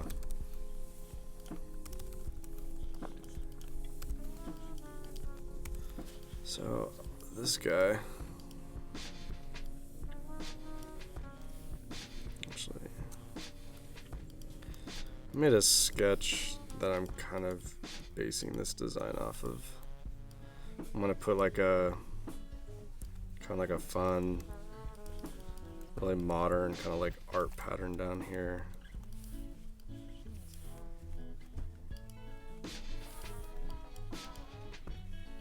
Well, you're welcome. I am Kina, or I am Kina. He or she says, making brushes for Illustrator with Adobe Capture. So cool. Thank you, Adobe.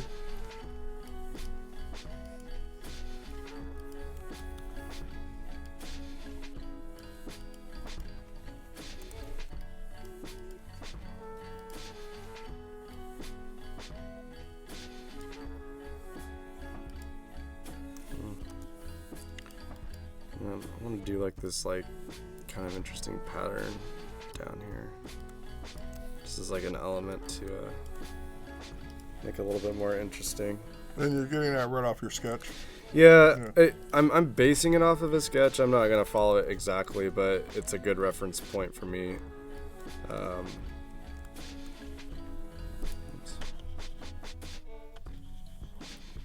just lost my mouse here for a second. There it is. There it is. There it is. It's back. There Took a it break. is. There it is. It's tired. Okay.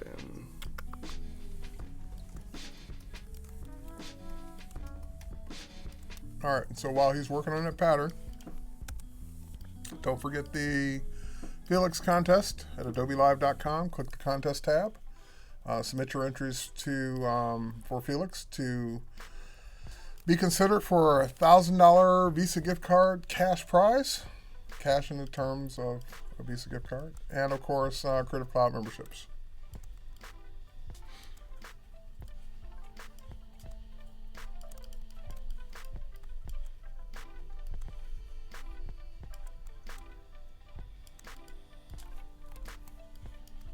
Liking the pattern. Yeah, just seeing what could possibly work. You know, just make something that's kind of interesting and kind of like intriguing if you saw this. You know, you can kind of see how it could possibly work with like these really basic shapes up here. Just how does everything live together? Mm-hmm. Well, maybe there's just like a few lines here.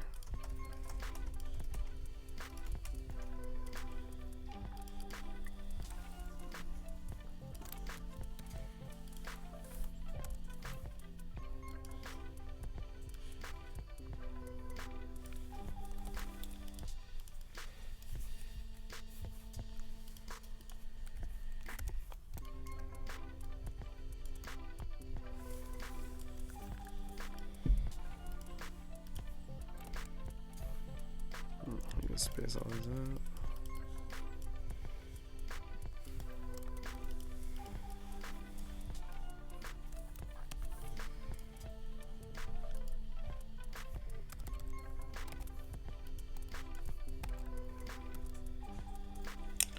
Well, Anita, it's all good on our end. So if you're dropping a connection, I'm not sure why.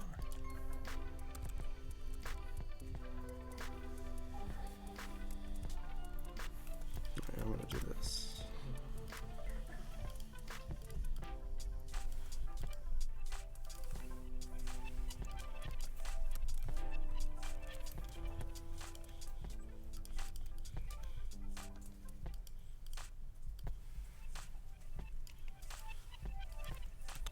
Okay, almost done with this little thing here. I don't even know what you want to call it. It's pattern Design. design. Actually, I don't think I need that one.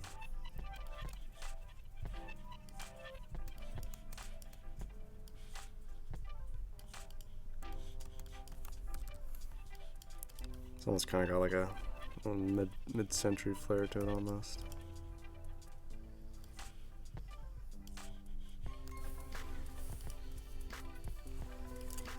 You ever get direction from your clients that just say, make it cool? Yeah, that can be like a nightmare, or if they're actually like serious about it, it can be pretty awesome. But yeah, it's usually not that case. But They don't give you that much license. yeah, but usually when the client has some vision on a project, that's a good sign.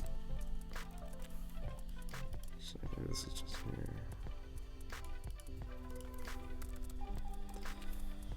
That's kind of cool down here. I was thinking I could You know even, any creative techniques to brainstorm design ideas that solve a problem? any brainstorming ideas to solve a problem? Any technique? Yeah, one thing is to one thing you can do is literally like get a piece of paper and write down anything that comes to your head, either whether it's good or bad, and go for as long as you can. And sometimes that'll spark some different ideas based off what you see. Other times, like if you need to get some creative ideas, you know, go out to different places to kind of try to find inspiration that you don't normally do. Mm-hmm. So like if you don't always go out into nature to find sources of inspiration, maybe you go outside or go to a brand new place or travel. There's a lot of different things that you can do to try to get inspired or get new creative ideas. I really like traveling to get brand new ideas. It's not T, but it's similar Oh, in yeah. terms of the flat He's classy. Black Yeah, design idea. Sparkling. Exactly, Antioxidant infusion. that's sweet. Yeah, so that's kind of like, it's kind of what I'm going for here, and I might It's only yeah, 5 calories.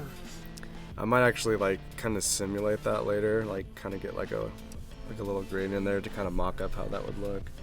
It's actually, it's weird because it's like it looks like it's dark on light and then light on dark at the same time, so it's kind of cool. It's nice. Okay. For this one, Earl Grey. Maybe for this, it's just Everyone's saying get out, go for a walk with a sketch pad, go for a walk for a lot of creative ideas. exactly. Sort of like you, always out shooting pictures of what you're inspired by when you see it. Yep. Exactly. So what font I want to try to use for this.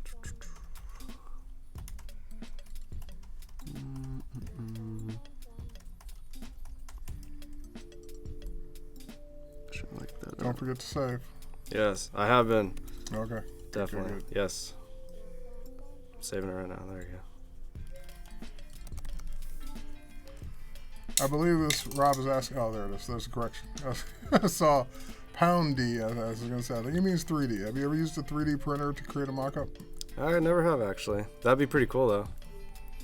You know, speaking of 3D printers, as much as I'm into technology and gadgets and all kinds of cool things, I just never, ever wanted my own 3D printer. I don't know what I would ever do with it besides the initial day of playing. Yeah. I've had 3D things printed by service providers, but just nothing consistent enough to where I want my own in-house. Yeah. It's interesting how that. They're pretty cool if you ever get to watch them print Yeah, something live. I've seen them print stuff Yeah, it's live, and crazy. they're awesome, but Yeah. that's kind of that thing that kind of fad that kind of came and went for a lot of people. Yeah. And there are all kinds of great applications. I just don't have one. Sure. I'm liking the orange on that. Yeah, like letting the each tea flavor, letting the information be the color. Maybe there's something cool that could happen there. Anita says very classy looking. Yeah. Yeah, black makes everything look good. I agree. I don't like how that is.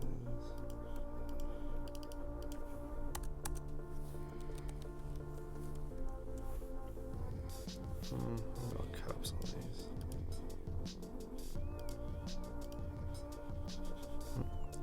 That's what All right, good question. So, this is a black matte with touches of gloss, or are you letting the metal come through, show through? Yeah, it could be. That's a good question. It could be either or. I think both would look good, but I really like that look of like that. It's like a matte. It'd be like a matte tin. Mm-hmm. I don't know. Am I holding this in there? Oh, we're gonna switch it so that people can see it. Yeah, because There we go. yeah. I So can this see is that. the perfect example. So the can itself is like a matte gray color, and this like design is whatever. I don't even know what that says. Bubbles. It's like a glossy black. So the contrast, it's like nice and shiny here. I think this is the kind of look I'm going for. I think I'll probably try to Now, simulate that a little bit better later. This looks like is that like silver ink on this, or is that the can showing through on the For back which here? one? All of this. Oh yeah, that looks like the can's Oh, just yeah. just Looks showing like the through can that. showing Yep. through on the back. Mm-hmm. Yeah, it's really well done.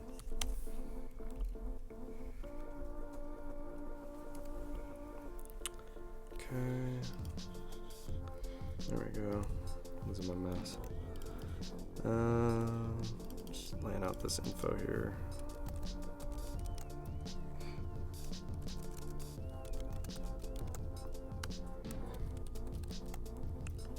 Organic.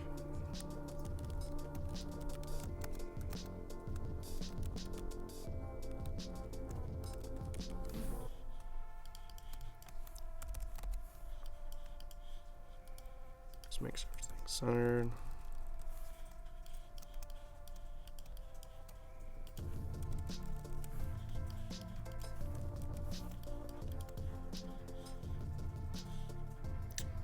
All right, so someone's asking for a close-up of the can. Let's see if I can get that for you. Just keep working, Steve. I'll handle Cool. this. Yeah, it's a great package. How's that?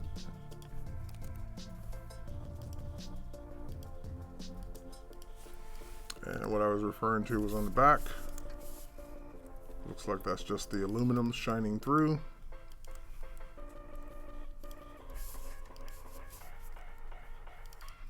So it's got that darker design going through it.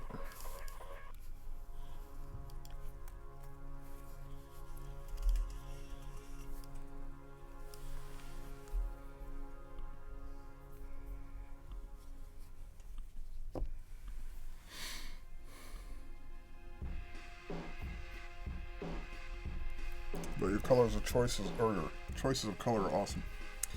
Yeah, and if there was, this is only 3 tea blends. So, I'm sure, down the line there could be possibly more tea blends. So I'd have to keep building off the color scheme. So just keeping that in mind, like down the road, what works with like, orange and green and purple, just kind of coming up with an overall color palette for everything. But yeah, I like these bright colors. I do too. I need that. I'm liking that logo more than I did yesterday now. Yeah, just something a little bit different. Having that M back there, and even other applications, you could just use the M by itself, or break this this type out, which I think makes it a little bit more versatile. And the M by itself might look cool on the top. Exactly, yeah. Or nice and big on the side. Like there's a lot of opportunities you could do with that, which is cool. Maybe the net weight information. Your design's getting lots of love in the chat. Nice. Love it. Like that. Sweet. Love the darker part in the background. 1.13. All right, so here's a question. How would you order these special prints, like the shiny, darker part of the can? Technically, it depends on what you're doing, but that's just like a lighter, like a gray. Yeah.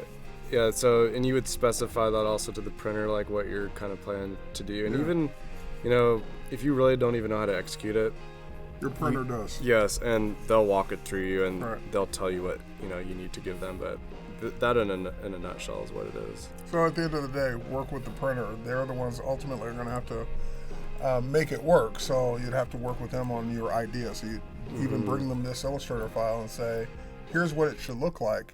Is there anything I need to change to make it look like this? And, you can always ask for a sample. Yep.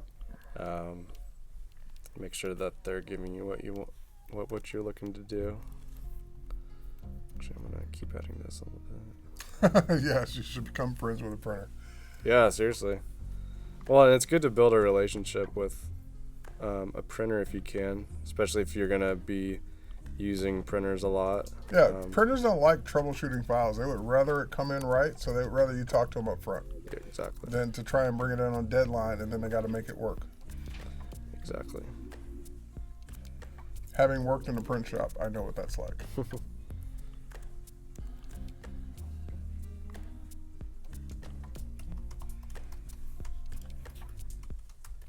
we go.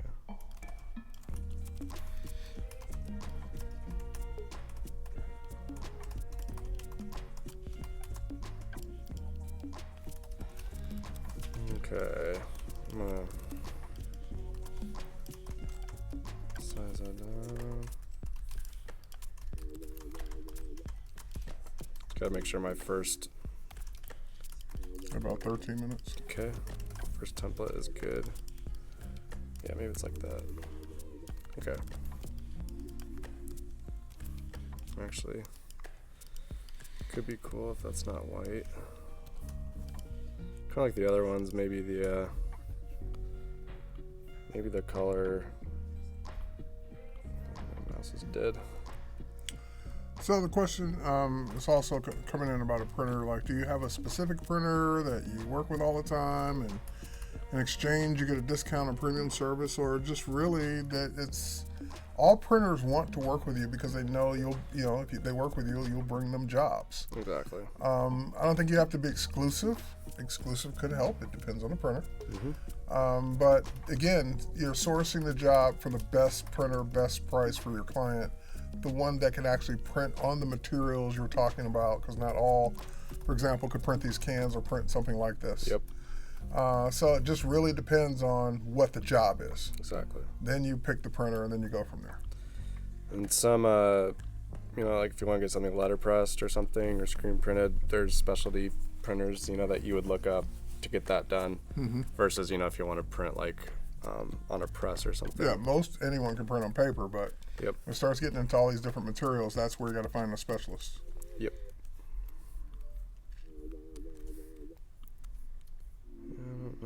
Let's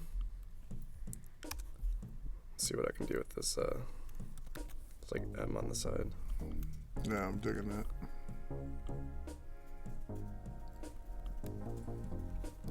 Yeah, there's something just like nice and sleek about that. Just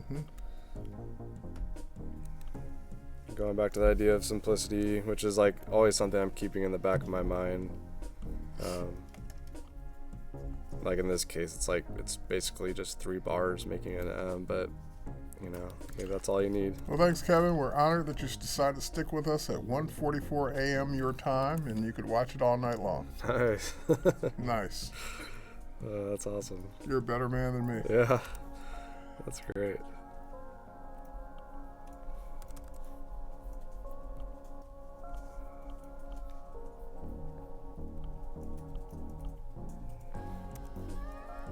Yes, maybe just something close like that.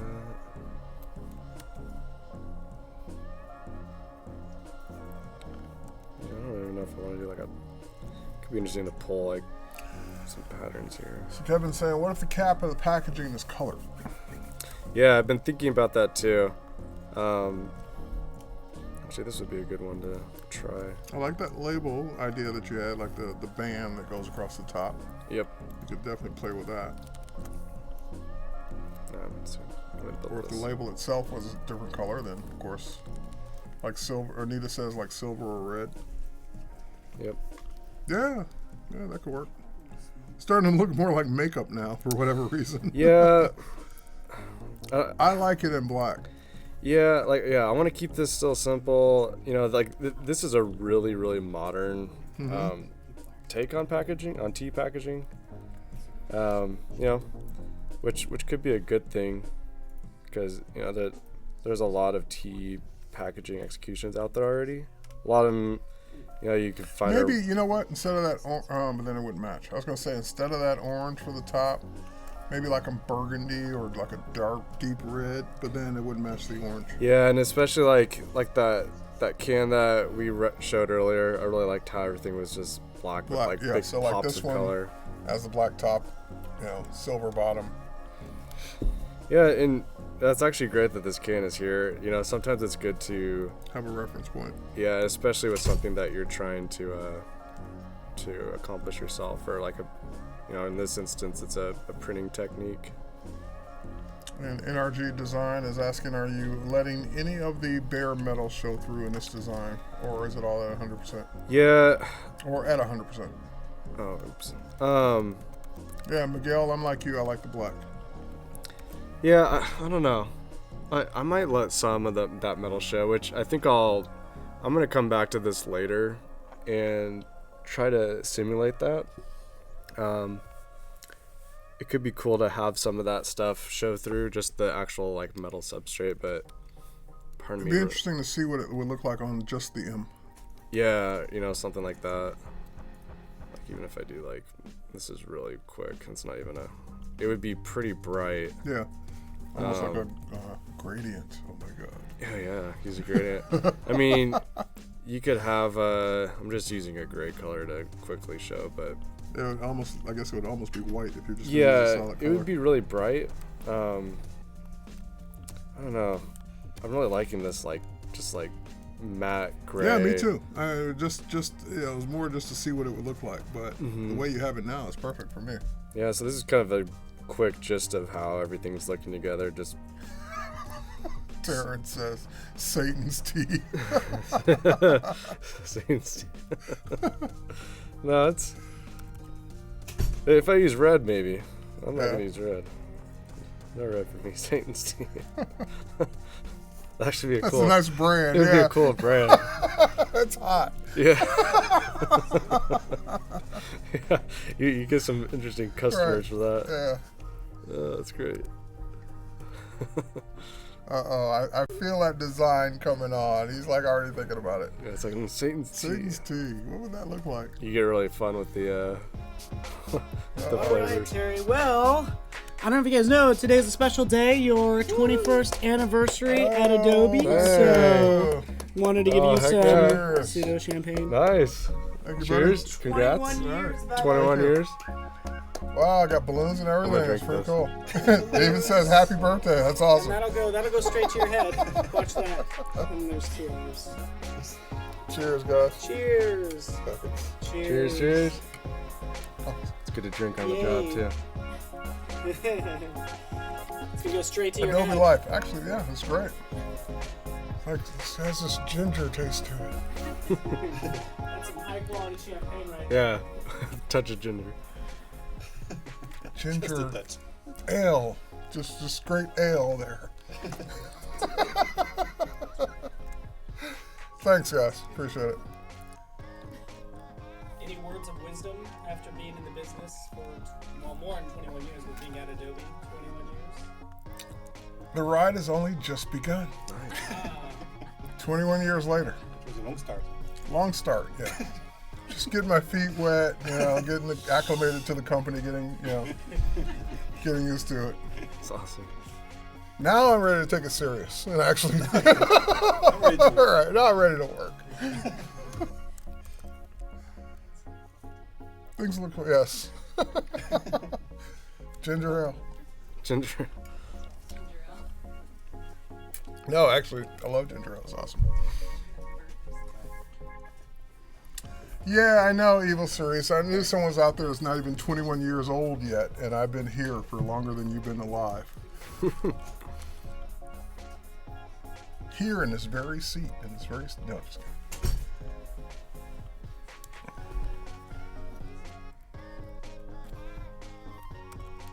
This would be like the green tea.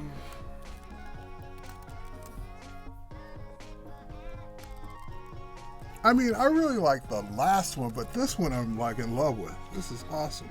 Yeah, it's like when you go to, like, if you're gonna go to a tea store or any store, and, you see something on the shelf, like, what's gonna grab your attention? And I'm not a fan of green color, but Yeah. even that rocks. Yeah, green's a tough one sometimes. It's hard to get the right. There's so many shades and values of it. I need one more. Let's see. Got orange, green. Chat's great. Studying accounting finally pays. Yes, it does. My tenure is finally legal. Yes. How did I get started in graphic design? I fell into it. I was more into the tech side of it and started doing page layout on a Mac Plus with PageMaker 1.0 back in 1986. Dang, That's how I started in graphic design. that's awesome. What other job interest did I have as a kid? Anything computer related. Because computers were new when I was a kid. They weren't in your hand and in your pocket like they are now.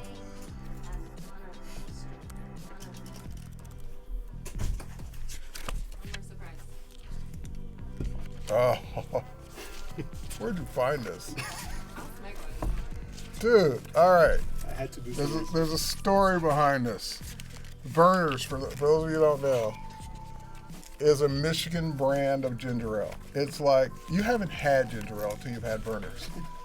And to see this can walk in here like it did in Michael's hands, this is just awesome. Nice. All right, this is my most treasured memory of my 21st anniversary, right? I will drink this with pleasure. Screw you, 7-Up. You're out of here. Been replaced. You've been replaced with the real McCoy. I haven't had burners in like 4 years. Yeah, 4 or 5 years. I moved out of Michigan I know how to a while do ago. something. No, you need to find it in Atlanta. I don't care about San Francisco. You need to find it there. All right. Thank you.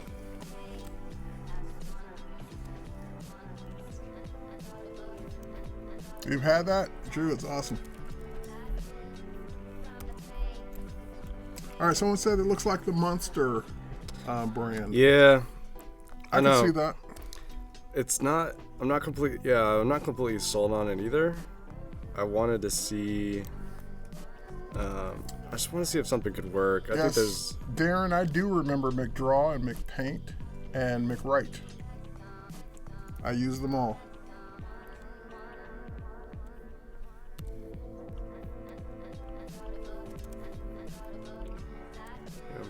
I'm still trying to execute as many different options as I can. Yeah, Illustrator 1 and Illustrator 88 were the first Adobe products I used. All right, it is that time. It's time. You got like 1 minute. Ooh, okay. Say something cool. Dang, I don't even know. I like ginger ale. Oh, no. Okay, that's a good one. All right, guys. With That was a cool. We are at the end of part 2 or day 2, actually, of our 3-day stream. Lots of great content created today, and we will be back tomorrow morning, same time, same channel, starting at 9 a.m. with Paul, and we'll be back in the afternoon with Steve. So if you like Steve and want to see this process finish, come back tomorrow. Cheers, everybody. Thanks for watching, guys. and we'll catch you tomorrow. Later. Bye.